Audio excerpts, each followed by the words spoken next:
জাহাজের ঢেউয়ে ঘোড়ামারা দ্বীপের কাছে ডুবল মৎস্যজীবীদের নৌকা। সারা রাত নদীতে থাকার পর মৎস্যজীবীদের ট্রলারের সহযোগিতায় উদ্ধার 6 মৎস্যজীবী। ঘোড়ামারা দ্বীপের কাছে জাহাজের ঢেউয়ে নৌকা ডুবি। সারা রাত নদীতে থাকার পর মাছ ধরতে যাওয়ার ট্রলারের সহযোগিতায় উদ্ধার 6 মৎস্যজীবী।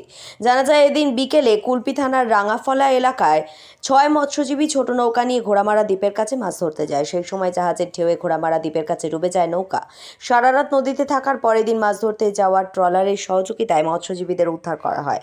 মৎস্যজীবীকে বেলপুকুর স্বাস্থ্যকেন্দ্রে নিয়ে যাওয়া হয়। বর্তমানে 6 জন মৎস্যজীবী সুস্থ রয়েছেন বলে খবর। তবে ডুবে যাওয়া নৌকাটি উদ্ধার করা যায়নি।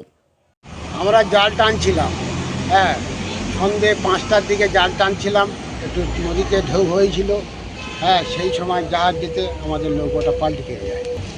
আমরা ভাসতে ভাসতে চলে যাই। আর আমরা দুজন লোক এক সাইডে ছিটকে চলে গেছে, 4 জন লোক পুজোড়ার এই নাবালে চলে গেছে, একটা ট্রলার ওদের উদ্ধার করেছে। আমরা এর থেকে একটা কিনারায় উঠে গিয়ে একজনের খেয়ে করছি।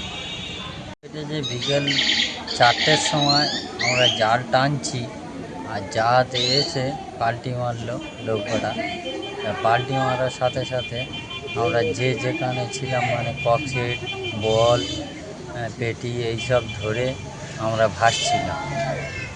ভাসতে ভাসতে আমরা হচ্ছে যে রাত 10টা-11টা বাজে আমাদের একটা ট্রলার উদ্ধার করে। অন্য একটি ট্রলার? হ্যাঁ, ট্রলারের নাম? ঘোড়ামারার নিচেই থেকে উদ্ধার করে, আচ্ছা, যেটা সাদা বোয়া বলে আছে, ওইখান থেকে উদ্ধার করে আমাদের। সবাই টুকটাক সুস্থ আছি, তারপর চোটচাটি একটু টুকটাক লেগেছে, মোটামুটি গাছটা দেখা আছে। আপনারা দেখছেন news.in, একতরফা নয়, নিরপেক্ষ খবর।